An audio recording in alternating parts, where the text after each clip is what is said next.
Hello there, and welcome to Gooner U, where there are no degrees because the learning never stops. I'm Dove, a TA here at Gooner U, and my friend Keith is our stalwart distinguished professor of Arsenal and football studies. Enter our classroom as we discuss the week's news involving Arsenal, Premier League, Champions League, international football, and sometimes MLS, because we're Americans. This week, Arsenal returned from the November international break, coming home to a North London derby against Spurs, naturally. How you doing, Keith? I just think it's important to remind you first that Tottenham get battered everywhere they go, as we saw throughout the day. Spoiler alert, just for those of you who didn't watch the game. As you mentioned, MLS. So there is currently an MLS playoff game happening, like right here, just off screen. And so I just want you to know that if it looks like I'm not paying attention to you, it's because I'm not. But carry on. I will soldier on the best I can. But I know it's your beloved NYCFC that is fighting the semifinal battle for the conference, right? For the Eastern Conference. Yes, conference semifinals. 70 or 80th minute, 1-0 up at Philadelphia, the Supporters Shield winners, which is an upset I did not see coming for reasons we'll talk about in the show. Winner of this one goes to, well, I say if New York City wins, they will go to Miami. Philadelphia would still host Inter-Messi FC next weekend, but we'll see. There's going to be some stoppage time, so probably about 15 more minutes of game time, but we'll see what happens. Yeah, that's exciting. Keep us updated. Otherwise, I might not end up knowing until next weekend when the conference final happens with Miami in it. I do plan to watch that. So I actually watched a lot of today's semifinal that Miami won 4-0. That was an exciting victory to see unfold. Messi got the first goal in with a nice header, bounced off the ground. That was exciting. Got the scoring kicked off. That guy can really move the ball. He's all right, that Messi. I think he might have a career in front of him. I don't know. I think most would argue his career is probably mostly behind him. No, probably not. He doesn't have much of a career in front of him at this point. It's maybe as far as commentary, but much of it's behind him, and quite a lot behind him in that case. Coaching, commentary, whatever he chooses to do next is, He doesn't strike me as the type of player to do either of those things. That's interesting. He's not a very outgoing, talkative kind of player. Very, very. He is reserved. Keeps to himself. Yeah. So television, not necessarily. And I mean, coaching, I don't know. It could be, but I'm always very skeptical of the idea of great players becoming coaches. Theoretically, and it's not entirely the case, but theoretically, the average to above, average players or mediocre players make the best coaches, because the great ones just would say, "Well, here's what I do. Why don't you do that?"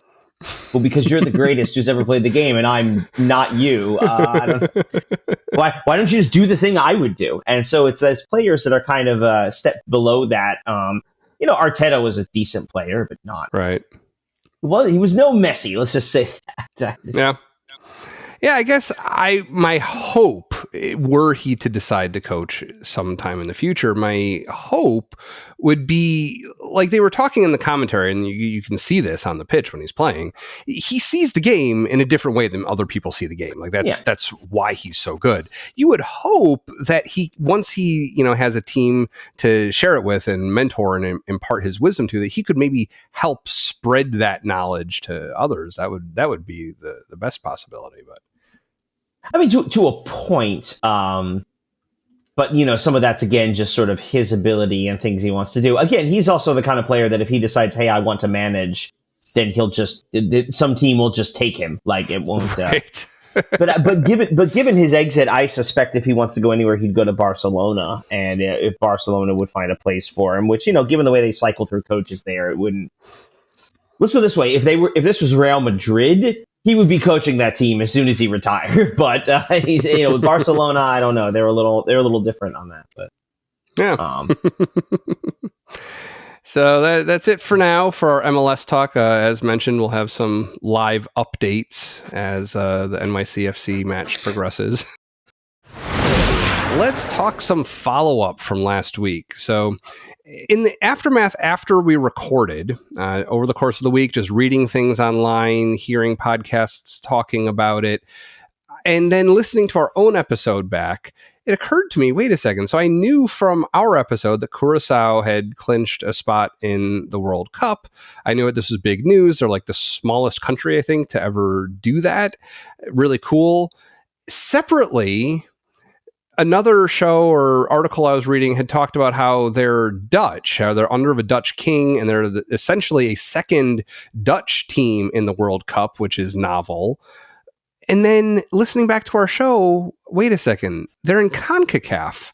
Now, maybe this could be answered by me pulling up a map, potentially, and maybe they are a Caribbean island or something that is a former colony or something that is still under a Dutch crown. But I'd imagine when they talked about two Dutch teams, I'd imagined them being located like within the Netherlands someplace. So what's the case there? Well, so the latter part of that is what's correct. Curaçao is a small island in the Caribbean, like Aruba, actually, as another one, which is, it's not a colony. It is technically part of the Netherlands, but because FIFA desperately wants to make sure it has more members than the United Nations or the International Olympic Committee, which I'm not actually kidding about. I know it kind of sounds like it, but so if you look, for example, England, Scotland, Northern Ireland, and Wales are all independent football nations, even though they're not independent sovereign states in the way that, in the way we speak of international geopolitics, as opposed to domestic geopolitics. Anyway, and so, yeah, you'll see a couple of those. Guadeloupe, the island of Guadeloupe is another one. It belongs to France. It is part of France, but it is in the Caribbean, and they're members of CONCACAF. They are not members of FIFA, which I have to say I was not 100%. I guess they had to have been because they were in qualifying. I wasn't 100% sure that Curaçao was a FIFA member, but well, they're going to the World Cup, so they must be. They are now. Yeah, congrats to Curaçao, the as you said, the smallest nation ever to qualify for the World Cup, breaking the record set by Iceland back in 2018. Oh, okay. Interesting. The other thing that I wanted to follow up on was I had mentioned, and it sounded like you had read the same reports, that Apple was going to be exiting Friday Night Baseball. That is not the case. A whole bunch of TV deals were announced with like NBC and Peacock getting NBA rights. There's a lot of stuff like that think came out in the last week or two. Mm-hmm. And no, that is not true. Apple will still have Friday Night Baseball for the foreseeable future. So okay. I think Peacock may have been in the running to take that away from them, but Apple has held on to it. So, yeah, I believe that what I did see is Peacock will get. Philly just missed a sitter. Oh my goodness. It's still 1-0. Told you, live. We'll do it live. Yeah, so no, it was that NBC and Peacock will actually take over Sunday morning baseball. I think it was Roku who had that one. Oh. Okay. Yeah, it was like an 11 a.m. start, which is just weird for baseball. Yeah. The Cubs didn't show up on that. I don't remember ever having to miss it because I don't have a Roku that I can easily watch it on. It's an interesting one. But I guess it must be doing something good because they're going to keep it, but just not through Roku, which may have been. I'd say it may be a bridge too far in terms of streaming stuff, but Roku's actually free, so I don't know. Yeah, I wonder, do they have apps that you can use to stream on other platforms, or is it only through because I downloaded it. Okay. I downloaded it for mine, and just for like the one time the Yankees were doing it. Mm-hmm. Okay. It was free, so like I didn't feel like I wasn't actually much. It wasn't like any kind of real imposition on me. It was just annoying to go through that process. But anyway, yeah, I thought I heard that was going away, but okay, I guess not. Yeah, I mean, like I said, I follow Apple News before I follow sports news, so I'm pretty confident. I'll see if I can surface a link to that, and I will make a note in our link section so I can try and remember to track that down. Let's talk about the news for this week, the biggest part of which is World Cup qualification updates. So aside from Curaçao, who we noted has clinched a spot, who else in CONCACAF will we be seeing for World Cup? Well, let's see. The final level of qualification, I believe last week, Croatia was the last team I had mentioned to qualify, right? So here's the list we have going into the draw, which will be not this coming Friday after American Thanksgiving, but the next Friday. Following teams clinched their spots in the last day of qualifying: Portugal, Norway, Germany, the Netherlands, Belgium, Austria, Switzerland, Spain, and Scotland. And then that's out of Europe. And then Panama, Haiti, and Curacao did so out of CONCACAF. So there are technically 6 spots remaining, which will go to 2 of them winners of the Inter-confederation playoffs, and 4 spots remaining for the UEFA playoffs, which we'll talk about in just a moment. So the World Cup is very nearly set. Everything is almost in place for next summer. All right. So what else is there? So I guess that covers CONCACAF. What about UEFA? Well, I guess real quick, we'll go back to CONCACAF, because CONCACAF's an interesting place without the U.S. and Mexico and Canada, because Canada hasn't been very strong. Without the U.S. and Mexico in qualifying, so we've been following Costa Rica and Jamaica. You notice I did not mention either of those teams as having qualified for the World Cup. Costa Rica drew against Honduras in their final game in qualifying at home. They are out. They finished third in their group. They're done. Costa Rica is not going to the World Cup, which is shocking. That's it. That is that. Wow. I don't even know what to think about that. That's wild. Yeah. Jamaica drew against Curaçao, which was the result Curaçao needed. They did finish second in their group and did qualify for the Inter-confederation playoffs, and so they will go to Mexico, Zapopan, in late March. They're set to play New Caledonia. All right. And Suriname actually apparently scored very late in their game, which a game they lost, but the extra goal did a thing with goal difference and all that, and that's how they got the other spot in that Confederation playoffs as well. This was a wild window. This closed out crazy. Yeah, interesting. As far as our other countries that we're following, should we switch to UEFA then, to Europe? Sure, go for it. Yeah, so the Czech Republic, a win against Gibraltar, but they were already stuck in second in their group. They will play the Republic of Ireland, who won a late result, last kick of the game, to beat Hungary and get that last playoff spot in UEFA. So wild scenes for the Irish. Italy, we knew, finished second in their group. They will play Northern Ireland in qualification. Both those games, by the way, the Czechs and the Italians will be at home for their first playoff game. If the Czechs win, they will host the playoff to get in. Italy would be away for their game. Denmark, you were looking at Denmark. Right. A loss at Scotland. Scotland scored twice in stoppage time to win 4-2. Old friend Kieran Tierney, there's your Arsenal mention for the first start. Kieran Tierney scored the game winner. Scotland into the World Cup. Denmark, which was sitting pretty coming into this round of qualifying, but a draw and a loss puts them in the playoff. They will host North Macedonia, which just bear in mind, North Macedonia is the team that eliminated Italy 4 years ago. No, okay. Make of that what you will.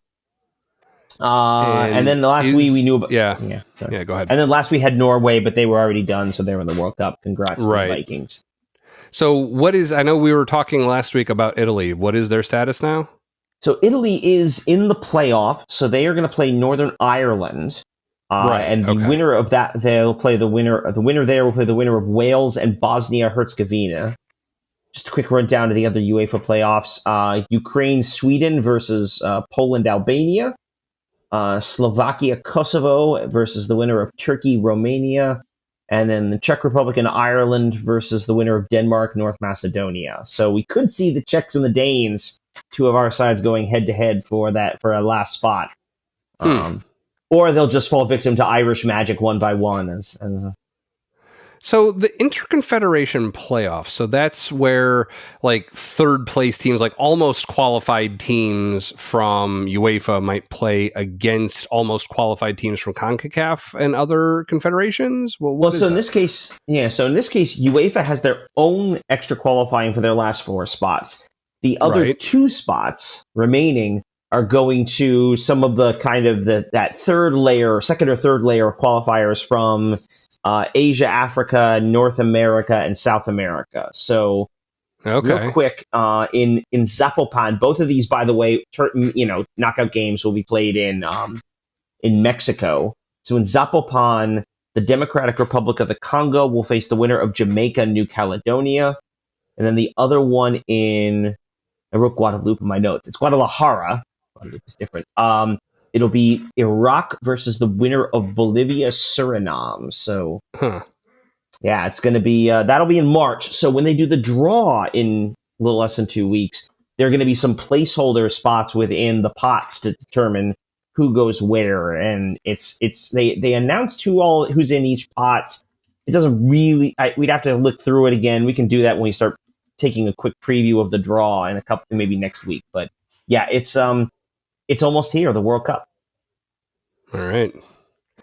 And it's exciting. Looking forward to it. I'm guessing you still haven't heard about World Cup tickets for yourself? I'm fairly certain I did not receive anything of the draw this time. So I don't know. They haven't told me I didn't get it yet, so I guess technically they still could be making draws. I really have no idea. I know in the first round, I did eventually get an email saying that I wasn't picked. So right, I remember that one. Fingers crossed. Hopefully, there's still a chance, and if not, then there's another round and another round. So yeah, we'll see how it goes. There's about a minute left in stoppage time. Oh boy, they just might do this. Oh boy, all right. And then one last one real quick, because I know everybody really wants to get on to the Arsenal one. USA trashed Uruguay 5-1, which is wild. They might be good.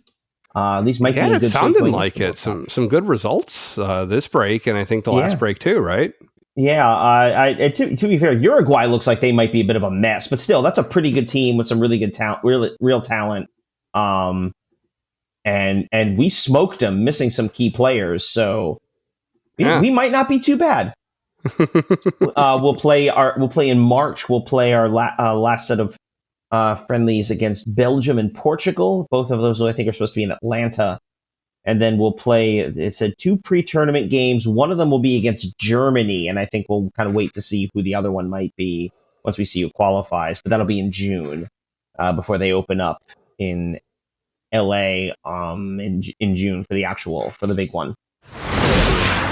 All right, the moment everyone's been waiting for, the Spurs match. So this match happened this morning, U.S. time, as Keith and I record this evening now on Sunday, November 23rd.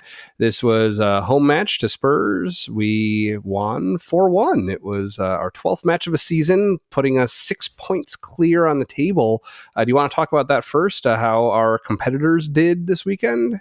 Yeah, so this was a real big opportunity for us because on Saturday, Liverpool started losing 3-0 at home to Forest, which is a shocking result. Liverpool's been this season, mess. It's shocking any season, really. I mean, Liverpool's been kind of a mess as of late. And of course, we talked about Forest, although they're, probably a little more stable under Sean Dyche than they were before. Oh, that's it. That's over. All right, congratulations. New York City did it. Holy cow. Oh boy, so in the next round, you and I might be rooting for opposite teams, possibly for the first time in the history of this show, except when the Cubs and the Yankees play each other. But, I'm kind of rooting for both sides in that one, too. I don't dislike the Yankees. They're my second team. So yeah, we're going to treat that a little differently. Anyway, so we know Liverpool lost. And speaking of City, Manchester City, New York City's little brother club. You may have heard of them. I don't know. Lost at Newcastle. Again, kind of a surprising result given the way they had come in. They'd been playing well the last couple games leading up to the break, and there's a concern that City might be prepared to turn it on. And then there they go. They lost, and there was a real opportunity for us coming into today's game. The only thing that would have made it better would have been if Chelsea had lost. They won. So, oh well. And so we knew today coming in was a real opportunity to really open up some space in the league. And I think space is a good way to talk about this game. Yeah. Well, there's certainly plenty of goals to talk about. Do you want to start with Trossard's goal that opened it up? Yeah. So obviously he's not going to end up being our focus overall. Yeah, but, get it out of the way early. Yeah. do have to give some credit. Trossard again. Ole. Yeah, just is able to find some space. Very calmly turns around. It was something Spurs in some way did some pretty decent work defensively early on, at least, keeping their structure and not really allowing us too much maneuver room, especially out wide where we typically like to play. But they were definitely, and there were a few plays where we saw this, there were definitely some spaces in the middle, around the middle of the box, middle top of the box. Trossard's able to find one, makes a nice turn, and just kind of calmly slots it in. It was almost so calm. I almost didn't actually realize it had gone in.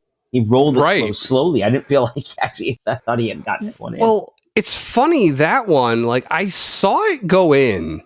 I held back on celebrating it because on first glance, I was pretty sure he was going to be called offside. I thought the flag was going up. So I restrained myself, and eventually, like, they got into their celebration, and there was no mention of the flag. So, like, I guess that's it. Yeah. But yeah, just caught the corner of the goal just the way you'd want it to. That was a really special finish.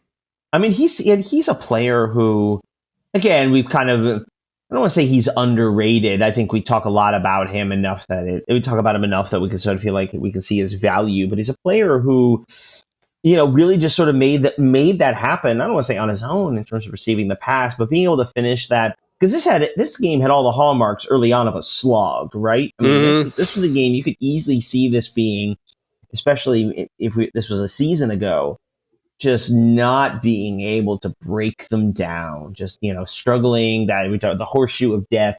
But they didn't really do that. They kept the pressure on them, and then for Trossard to get in that space and finish that nicely, calmly, just at that point the game just opened up. At that point, it really, I don't want to say it was over at that point, but man, it there were a lot of ways it was going to go, and most of them were good for us.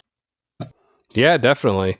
I mean, do you think there was maybe some element of luck in the way that it bounced off that defender's foot, who kind of fell to the ground as he struck it?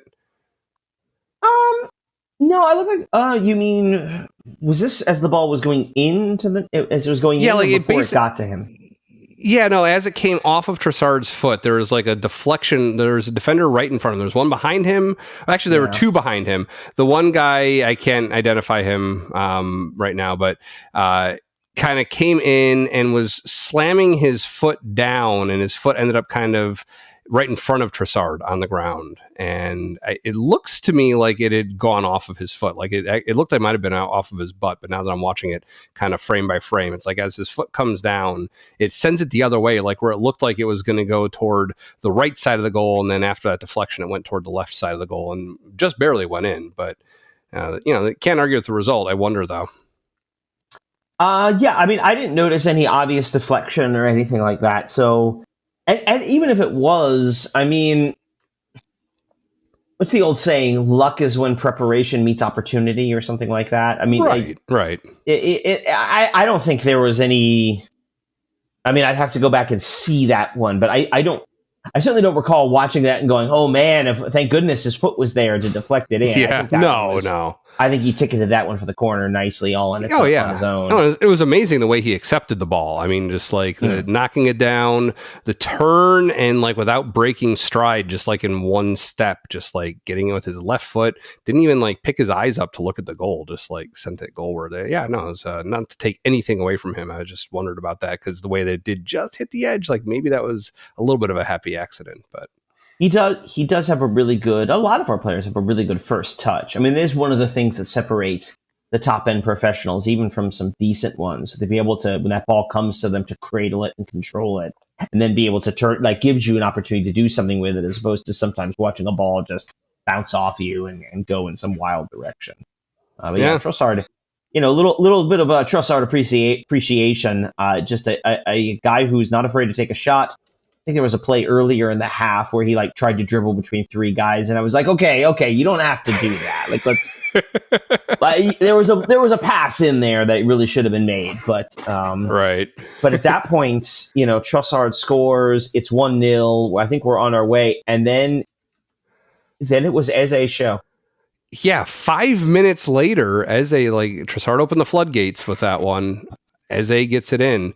That looked like an impossible shot. Like, I don't know how many times I've seen the replay at this point, and I still just don't get how he got it through all those different players in what looks like essentially a straight line. It wasn't like it bounced around like a pachinko ball or something. Like, it went straight and just made it exactly where it needed to. I mean, maybe we can talk toward the end about which of these goals was the most impressive, but that was incredible. To me, that's actually a really hard thing to say, and we'll talk about the other two, which one was most impressive, because they all seem very similar. Even some of the Trossard one, they find Eze finds that space. They are right in the top of the box, sort of just behind the penalty marker, so just sort of inside the box in the penalty marker, and finishes all three times. And he had one or two other chances like that wound up being blocked or something like that happened. So we seem to find a soft spot in that defense, and that's where we were able to really make something go with it. And certainly for him to score there, and then I think especially also it's a great little pass from Rice to get him set up, and then I think also again when he scored just after the half, it was almost a bit of a surprise. It was so quick in the second half, and in a flash it was 3-0. Right. Yeah. It's the kind of thing where, you go to the halftime break and you expect, you got a minute or two, and, you sit down to your seat, maybe like overstaying your halftime celebration or whatever, and score changed. No. Yeah, it was, I guess I'd say the other thing too. Well, let's finish up with Eze and the hat trick. I mean, and to me, really, this is a couple things in this. One is the kind of player Eze is and the things he does. I think it's easy to be a little bit critical of what we've looked like offensively over the last couple of weeks, because Eze and really no one else on the roster, none of them are Martin Odegaard, who does so many good and important things in the midfield. That Eze doesn't quite fit that. He is much more of a free-floating guy who kind of appears in places. Not quite like Calafiori, who also appears in places mostly by aggressively driving into them. Right. Eze seems to sort of float and sort of find some of those spaces in the central part of the field, which isn't the kind of thing we've typically had. He and Calafiori represent a little more in the way of a chaos agent, the kind of thing that we've lacked, especially offensively. So certainly in a tactical sense, you can sort of see how he works there and how he's able to get there. But I think also, too, remember, we sort of talked about his story coming in, right? That he's, was an Arsenal youth player, let go from the academy, works his way in, about to sign for Spurs. Right. Apparently they were asked, Thomas Frank, the manager, was asked in the press conference leading up to him, what he thought about losing Eze or having him or almost signing him, but not. And Frank joked, oh, who's that? Obviously kidding. Thomas Frank's a charming fellow and everybody likes him. And it wasn't a slight on Eze. I understand what he's trying to do, but I don't know. I think he took that one personally. Maybe. He also made some joking comments before the match, too, about Raya and Norgard, who came from Brentford, calling them jokingly, like not serious accusations or anything, but calling them traitors, that they left Brentford to go to the wrong other club. I will say, after I think it was after as his second goal, they showed just a quick replay of Frank standing there with that 1,000-yard stare, to which you just sort of say, that is the face of a man who just realized he manages Spurs. Yep. And then, of course, he finishes it off 76 minutes. Trossard with the assist, a hat trick, similar location.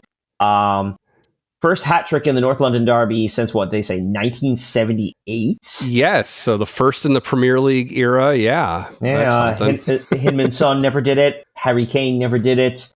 Thierry Henry never did it. It really just kind of impressive that and again, a guy an Arsenal youth player, right? A guy who grew up a Gooner, to get his first career hat trick in the North London derby.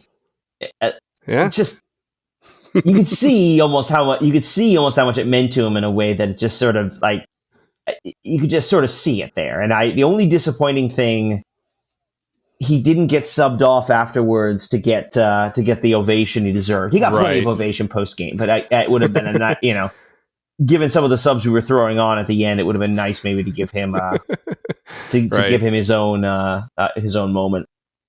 Yeah, that's a good point. But so you mentioned that the goals were all similar to you, and I agree. They're all from the same spot in the 18-yard box, roughly, and kind of similar. But if you had to pick, which of those do you think you would take? Ooh, as in as a favorite one? Yeah, as a favorite. Like if there was a moment that you wanted to pick from those. Man, I mean, none of them or the most challenging, fanciest, however you want to measure.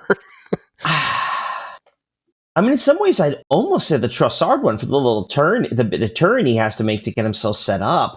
I do think, though, it's interesting, because we saw Vicario had a good save on Saka's free kick earlier. Right. He had a save on Ez's shot, which I think was probably the best shot, strongest shot he took. Sure. So in a sense, from the third minute, that one right at the beginning you're talking about. Yeah, but that was Rice who came in and powered it in. I think Vicario actually made some good saves on some of the best shot attempts we had, whereas the ones we scored were, I think, they were players finding space and being able to finish calmly as opposed to trying to rifle it top corner. That's true. Yeah, I see your point. But in the end of the day, I mean, really the big thing about this is that just how little Spurs offered offensively. Well, I mean, do we want to talk about their goal? I mean, do we? Yeah. So why don't we? So we've talked about our goals enough. Let's talk about the one that they managed to sneak in there. I mean, there's really no other way to describe it. So this was Richarlison, who didn't do too much other than roughing us up in this match today. But he had this moment where the ball landed at his feet. It was not too far away from the midfield mark, and Raya was caught out. He chipped it over his head. Raya, as soon as he saw that Richarlison had the ball and was almost certainly going to take a shot, he started tracking back and just couldn't make it in time. Yeah, that was unfortunate because it's definitely felt more like a 4-0 victory than a 4-1 victory. They had 4 or 5 chances or 4 or 5 touches in the opposition box, and their one goal didn't involve a touch in the opposition box. Yeah, I think they said in the first half their expected goals, their XG was 0. Mm-hmm. Just 0. They offered nothing going, but they're not good. I mean, obviously we are very good, and so by a standard, are they on our? They're clearly not on our level. But man, it's been an interesting parlor game over the last, frankly, decade. If you had to pick a North London starting 11, who would you pick from each team? Mm-hmm. I can't think of a single Spurs player. There isn't a single Spurs player who would start for Arsenal right now. There may be only a couple of them that would even make our bench right now. We are just in a completely different world from where they are. And I mean, that's, at the end of the day, that talent is kind of what's showing there. And Frank's under a lot of pressure at Spurs for some of the performances and some of the results. I mean, they also beat City earlier this year. I don't think Frank's the problem. He's a good manager. I think he'll be okay there. But I do think they have a little bit of dead weight to clear out in terms of their players, in terms of guys who just aren't that good or aren't really going to be part of the next time they're good. And I think they have to kind of start making those decisions, similar to the way I think we've talked about Manchester United.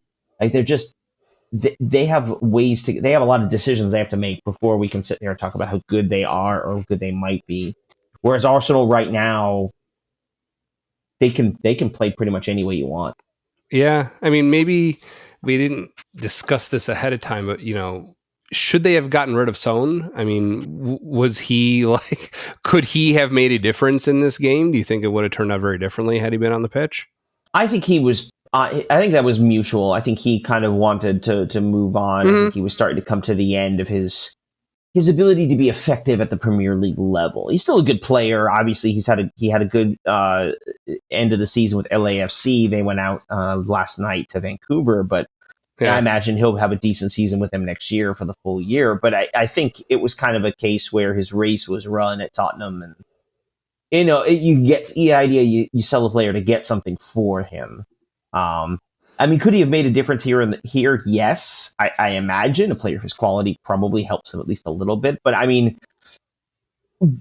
part of the problem Richarlison has today, for example, and I know he's an easy player to make fun of, and I'm not going to stop anyone from doing that. But part of the problem he was having in this game is as a forward, he's got what's he supposed to do? The ball's nowhere near him most of the game. Mm-hmm. It's not as if you can it's hard to criticize the guy when the ball is he's a goal scorer. He's a forward. What's he supposed to do when the ball is literally anywhere except he's not getting any service?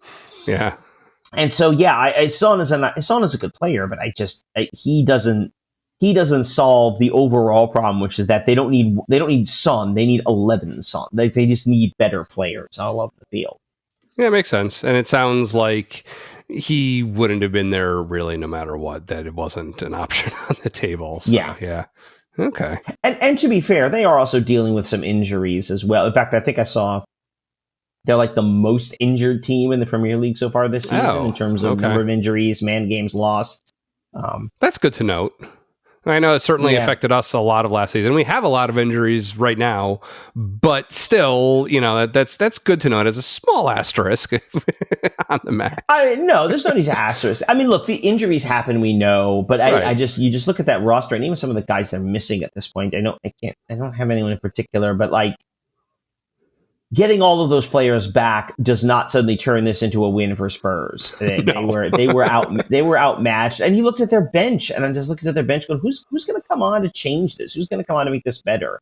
I mean, Xavi Simons maybe, and he was okay when he came on, but I think I think right now where they are is just, and I think too, it says a little bit about where we are. There isn't a team in Europe, there isn't a team in the world by extension that we can't beat. Yeah. I guess the one thing is the set piece goals have dried up. That's now 6 consecutive goals from open play. What do we do? What are we doing? What are we even doing here without set piece goals? I mean, really. Who are we anymore? No, that's encouraging. And we know we have those in our back pocket. We can dig them out when it's necessary, but it's good that it wasn't necessary this time. I mean, I will say Rice had one bad delivery today. It was kind of funny. They pointed out that one and the one after. It was one of these times where the ball was an inch too far forward of the line that he's supposed to keep it inside of at the corner. And I do wonder if the first time they moved it back, if that just threw off his rhythm or something. It seemed like it, because they mentioned that he had to move the ball and he was almost ready to kick it when they did that. It wasn't like he was in the middle of positioning it and just had to move it one more time. So I wonder if that affected it, because the second time it happened and it's he was more ready for it and he placed it like he always does. It almost went in. I mean, it was like a curler into the top corner. It almost went in unassisted, and I think Timber was closest. He wasn't able to quite finish it, but yeah. I mean, I don't think so, only because it feels like that happens every time Rice is taking a corner that he gets told. So it feels like it would be weird if they didn't tell him to move it back. That would throw off his rhythm. Yeah. No, they weren't particularly. He had a couple of corners that were didn't beat the first man, that were not particularly good. I mean, we're nitpicking criticisms here of the game today. Yeah. Obviously, we were vastly superior to them throughout the game. Yeah, definitely. So speaking of Rice, toward the end of the match, I think it was the 87th minute or something, we had a double yellow card situation that apparently you saw better than I did. I had missed at least the initial infraction. So what happened there? So what I saw is that Rice was basically going to get beat by Xavi Simons. Let's call it what it was. And so he hip checked him, basically just bumped it from a hockey perspective, it was a really nice hit. Of course, you can't do that in soccer. You're not supposed to do that in soccer. At which point, some of the Spurs players came over and said some things to Rice, which, listen, if that was the other way around, I respect Rice. I don't have a problem with Rice doing it. I can respect the Spurs players for coming in to protect their guy as much as I laugh at them for being Spurs players. But that was just kind of an interesting moment. I think for Rice, I mean, it was a chippy game, and Michael Oliver let a lot go. I think it's fair to say. Yes, and because it's him, I feel like I need to mention it seemed like that was mostly even. It wasn't lopsided in like him only letting calls like against Arsenal go or something like that. To me, overall, do you agree? Yeah, I mean, overall, there might have been one or two instances where I was like, "Oh, come on, where's the foul?" But that's every game, to be honest. Mm-hmm. I thought, I thought he did a good job at essentially keeping a handle on a game that could have easily boiled over. North London derby is always contentious, and that there are a couple instances where it could have gotten a little crazy, and it never did. So even there, that was the worst it got. It mostly amounted to a bunch of guys, doing those, threatening finger points at each other and shouting. It wasn't really much in any of that. So yeah, I certainly have no complaints about Oliver overall. Again, we could argue about a missed call here, a missed call there, but it's nothing. Nothing that doesn't happen in every single game. I was a little concerned going into this match. Did you see there's an article I saw going around? Apparently, someone tallied it up, and Michael Oliver has given more yellows and more reds, and I believe more penalties against Arsenal than any other club in the Premier League. Like, actually, statistical proof of things that we've complained about, especially last season. I have not seen that. I'm not gonna touch that one. I don't really 97 yellows. Next highest was Everton with 90. 8 reds. Next highest was Everton with 5. So I'm just gonna let that one go. Also, toward the end of the match, we had Madueke. Noni Madueke was back on the pitch, back in action. That was good to see. Yes, we talked about the injuries we've had, but you were starting to see some players come back. Madueke was back, and Martinelli was back on the bench. Right. So obviously, I mean, we'll talk about this more in just a little bit, but thinking ahead to the week we have, especially with the big Champions League game on Wednesday, I wonder if Martinelli comes on. Well, I guess I would have, if Martinelli was going to start on Wednesday, I wonder if he would have gotten the run out to the end as opposed to Madueke. Yeah. Although we know Arteta's a big fan of Madueke. He got a lot of playing time early on when Saka was hurt before he got hurt himself. But he only made the 2 subs. Like, he could have brought Martinelli on also, like, just even for Saka, just to get him out there a little bit. Yeah, there weren't a lot of subs. That was kind of interesting. We had Wanyeri came on for Mikel Merino. Christian Mosquera came on for Hincapié. Miles Lewis-Skelly came on for Calafiore. Enrico Madueke came on for Trossard. So, I mean, there's... Right, he used 4 out of 5. Subs. They were all really late, yeah. Right, but that's... Right, as you point out, that's the thing. A lot of them came fairly late in the game. I don't know. I guess at that point, I guess the time to really make them would have been after Ez's hat-trick goal. Right. I guess even because I guess he would have said closer to 70, 75 minutes, because at that point it is 3-1. Right. So the goal, you're not going to make any subs before 3-1. There would have been no reason to do that. And again, the goal is against the run of play, so it's not as if you have to change things. Yeah, I guess I would have said around 70, 75 minutes, you would have started to see that, and we really didn't get any of that until 78th minute. I see here is when Madueke came on, right, and then the other right after that goal, the last time, goal, yeah. So that's interesting. So I don't know. I wonder if we'll see Martinelli. What I took from that was almost that maybe he was a little ready, but not fully ready. Like, if we needed to bring him on, we could have, but maybe to just let him rest this game still, if he's not maybe he's 99% back, not 100% or something. But that's just intuition, not based on anything I read. Well, at this point, 99% means you're playing. I mean, we're already in November, and we can already talk about nobody's 100% right now, and nobody's going to be. That's true. We're not fully at the only results matter stage of the season, but to me, it would make sense. And this, I guess, goes into, and obviously they've got all the data and information. To me, it would make sense if you're thinking about playing him on Wednesday. You would want him to play a couple of minutes here, get like actual game time, game speed. Mm-hmm. Now I've said that, and who knows? Maybe he's out there lining up. Maybe they feel it wasn't serious enough, and so he's out ready to roll on Wednesday, and they can just put him in. They can just plug him in at left wing, and we go to town.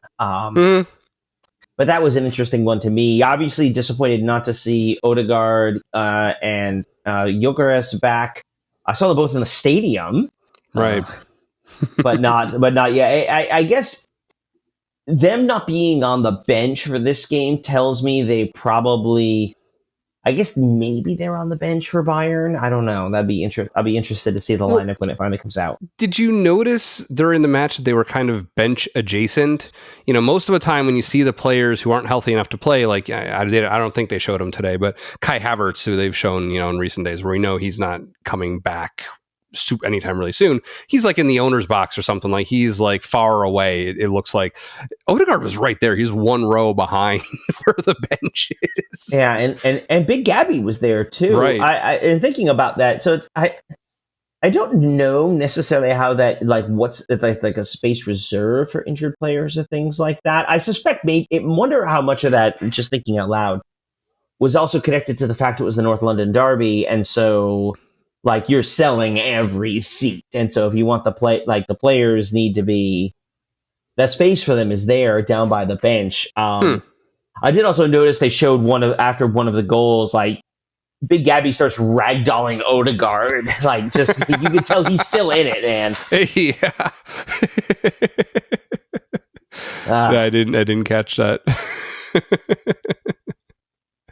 Yeah, good. That's good to see. That's hope. I mean, but they said with him, it's still going to be a while before he's back, right? Yeah, that's right, because we'd only just seen him get hurt last time. So the note was, I think, probably a couple of months, which at this point probably means after the holidays. Yeah, which is tough. But I mean, Hincapié was just fine, and Mosquera.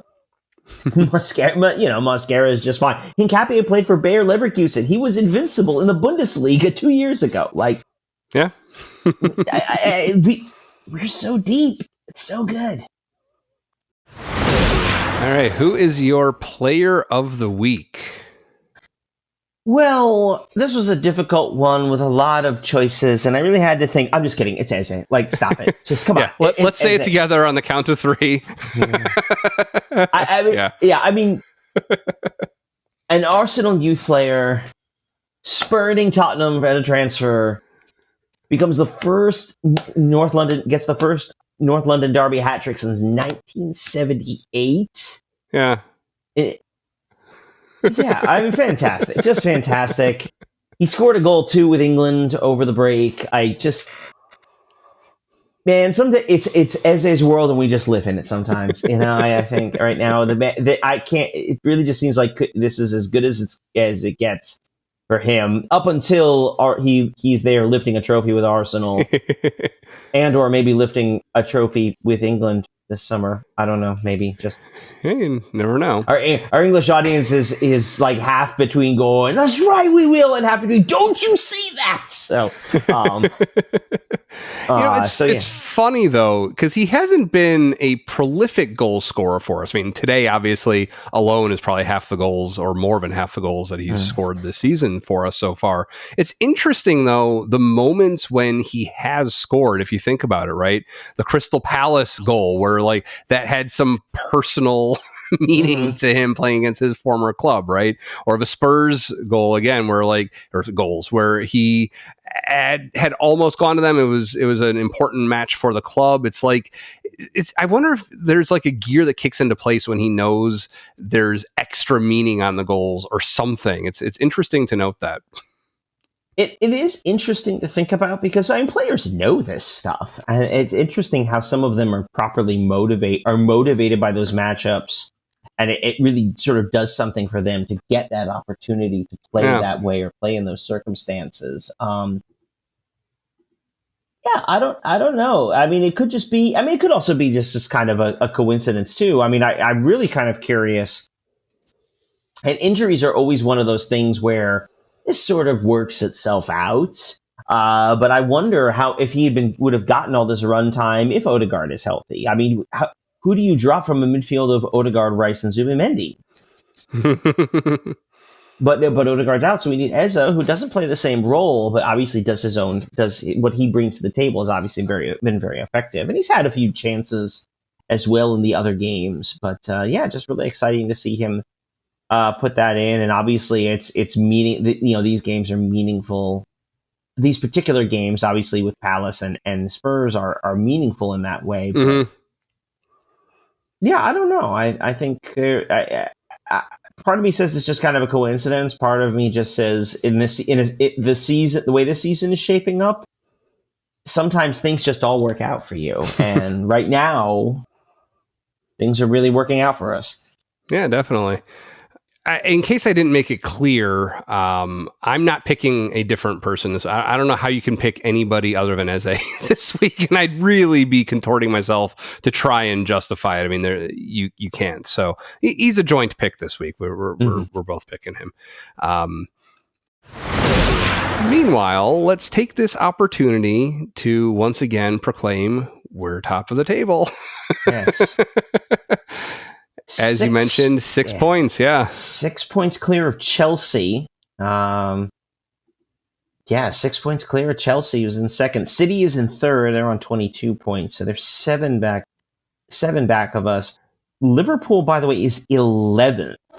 They have 18 points. We are 11 points clear of Liverpool right now. They're currently behind United and Spurs on goal difference, at least. Liverpool's I just noticed this. They are -2 goal difference. Oh, wow. Goodness. Wow. Wow. United does play Everton tomorrow, so the table isn't fully set after match day 12. But I mean, United wins. They're up to 21 points, which would put them either fourth or fifth, tied with Aston Villa in fourth, depending on how goal difference shakes out. So they're slowly maybe starting to put it together. That win at Old Trafford looks pretty solid right now.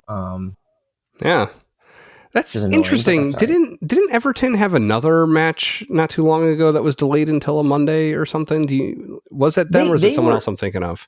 They got caught up in the stuff when the Queen died a couple of years ago, but right. But I mean, this season. Yeah. I mean, this season. Like there was another Monday game where he had to wait to say officially something about the table because there was a Monday result that hadn't come in yet. What's with these Monday games? Well, they usually try to stick a game in on Monday. So, okay. That in of itself isn't unusual. Yeah, I mean, obviously it's not going to have any impact on us, and we're definitely going to be top of the table at least through even after match day 13. We'll be up ahead. I suppose. Yeah, no matter what happens, right? Yeah. Obviously, that shapes up as a big 1-2 showdown. Chelsea's in second, getting 6 behind us. That's.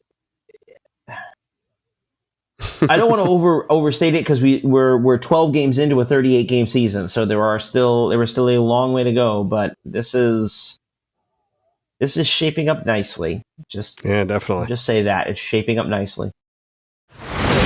All right, so why don't we talk about our next match coming up, which will be Bayern Munich? Yeah, the second of 3 big games in this week. We played Spurs today. North London Derby is always exciting. Wednesday, the Champions League game that you play Champions League games for. It's Bayern Munich at the Emirates. At Arsenal Stadium. We can't call it the Emirates in Europe. Bayern's really good. That's really the story here. They are officially top of the table in the league phase in the Champions League. One of 3 sides. We are one of the others that have 4 wins from 4. They're plus 11 on goal difference like we are, but they've scored 14 and conceded 3. Well, we've only scored 11 without conceding any. So right. They're flying high. They're unbeaten in the Bundesliga, which isn't really a surprise. They won the league last year. They're well on their way to doing the same again. It appears they have not been beaten in any competition so far this season. Their results. They've also in the Champions League have beaten Chelsea. They won at Paris Saint-Germain in the last Champions League window. So they're really good. Harry Kane leads the line. They can score from anywhere. They've got quality all over the place. Obviously, we they're a bit of a boogie team for us. We talked about a couple of years ago when we saw them in the Champions League and how I started to break into hives out of memory of facing them all those years before. I think this will be, I don't want to say a good test for us, because I don't think we're untested at this point. I think that we have passed nearly every test you could ask of the team, other than to actually walk away with a trophy. But it'll be interesting to see how this plays out. They have quality all over the place. They're Bayern Munich. They're one of those teams that goes into a Champions League game basically expecting to win, because they usually do. They will be missing Luis Diaz, the former Liverpool forward, is been starting for Bayern, though he picked up a red card in the PSG game, so he is out. Yeah. But then again, of course, they've still got Harry Kane. They've got Nicholas Jackson on loan from Chelsea. They have Serge Gnabry, who's a former Arsenal youth player, and then just talent all over the field, which isn't a surprise. I like that we're at home. I think we can win this one. I think this is going to be a lot of fun because it's going to be very open. Yeah. So I'm looking forward to this one on Thanksgiving Eve. Right.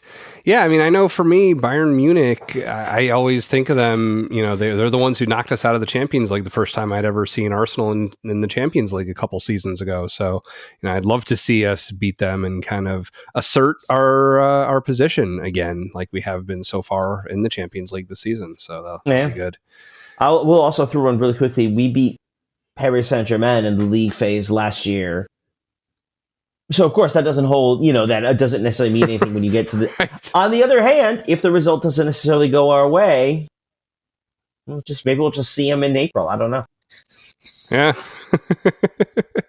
All right. And so that is our midweek match. And then over the weekend, we do, as you mentioned earlier, we face Chelsea. What should we expect there?